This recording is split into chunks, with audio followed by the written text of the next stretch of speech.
Hello, and welcome to the top 5 Skyrim mods of the month for March 2023. And thank you for the continued support of this series. It feels like a nice addition to the channel. Anyway, as usual, I'll be using a mix of the highest rated mods and a few of my personal favourites. They're in no particular order, and let's begin.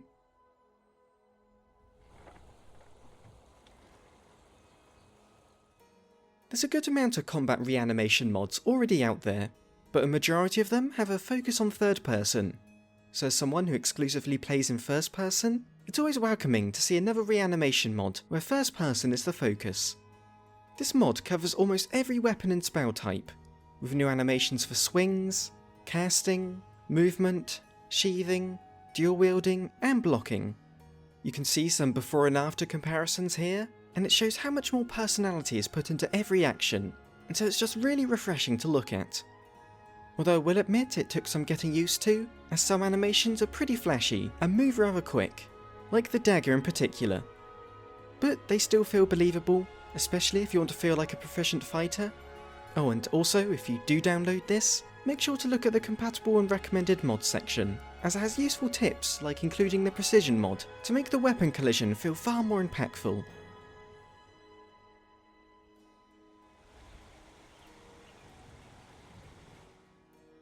Asura's Guard was the highest downloaded armor mod of the month, and it's easy to see why. Now at first I scrolled past it thinking it's one of those armors, which in a sense it is, but it really does have something for everyone. The first and most notable thing is just the quality of this model. Like every piece is incredibly detailed, with intricate patterns covering it all, and it just looks like a great endgame piece of armor. Secondly, this armor is insanely modular. Like, these are all the separate pieces it offers, and so if you do enjoy those kind of armors, and you want a particular look, you can get it. Thirdly, when installing the mod, there are a ton of options to tweak, such as different armor shapes, transparency of armor pieces, and adjustments to armor rating. So you can set it as light or heavy, and make the protection balanced for a normal playthrough. And finally, it's integrated naturally into the world, where you need to find a hidden crafting manual if you want to make it for yourself. And you can find a full set at the end of a difficult dungeon, although I won't spoil which one it is, as it's a nice surprise, but you can find out where it is on the Nexus page if you so wish. So yeah, it's a well-made armor that's balanced, naturally placed into the world, and fully customizable. The full package.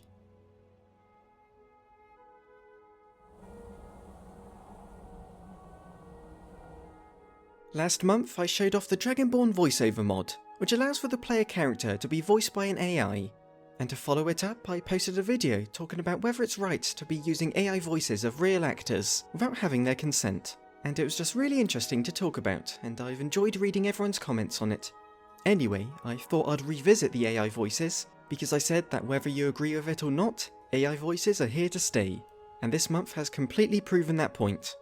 There's already a plethora of new voices using popular characters from other games, and so here's a snippet of some of them. I have news from Helgen about the dragon attack. The dragon destroyed Helgen, and last I saw it was heading this way. Ysmir Irileth was right. I have news from Helgen about the dragon attack. The dragon destroyed Helgen, and last I saw it was heading this way. Ysmir Irileth was right. I have news from Helgen about the dragon attack. The dragon destroyed Helgen, and last I saw it was heading this way. Ysmir Irileth was right. I have news from Helgen about the dragon attack. The dragon destroyed Helgen, and last I saw it was heading this way. Ysmir Irileth was right. So yeah, it's pretty impressive. Although it's still far from perfect, like some voice lines come across very flat and monotone, but when you remember that this technology is in its infancy, and yet it's still this accurate, you realise that AI voices are going to become a huge part of modding in the near future.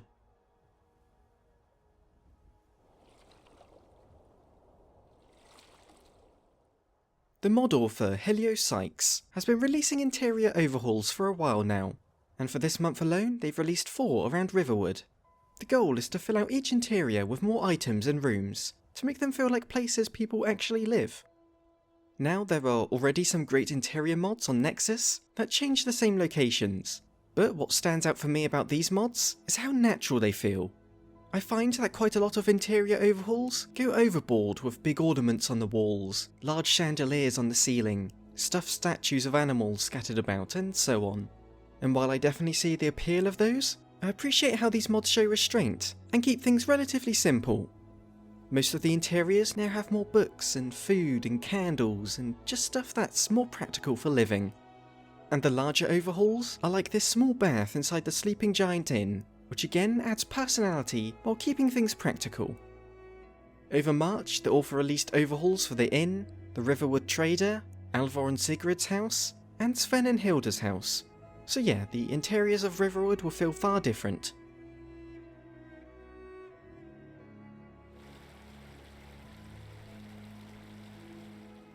When designing Skyrim's world space, the devs went all in on the idea of every frame being a painting. And what I mean by that is no matter where you are, you can look around and find a spot that's worthy of a screenshot. And I believe a big part of this is the strategic placement of waterfalls, which is why I've included natural waterfalls into my top 5, as it overhauls almost every waterfall to feel more natural. And what it means by this is that new rocks and textures are used to bring the waterfalls to life, where the landscape looks more naturally eroded, where rocks appear more drenched, and the water itself has more detailed looking foam.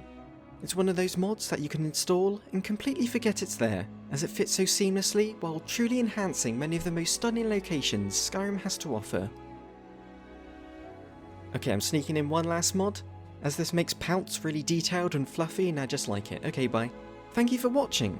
If you enjoyed the video, I'd really appreciate it if you gave it a like, as it helps the channel grow. And a huge thank you to my Patreon supporters, Ryan Dillon, Biggie Boss, Tyler Pullin, Janice, Jake Carlo, Dweezil P. Pants, Rook, Alec Bentley, Jack Ma and Christian Hell. Because of contributions like these, I'm able to dedicate more time to the channel and make videos like this that are separate from the usual Modlist stuff. So yeah, thank you so much. And I also have a Ko-fi account if you want to give a little one-time donation. Plus I have a Discord if you want to talk about mod stuff or anything else. And yeah, thank you everyone and farewell.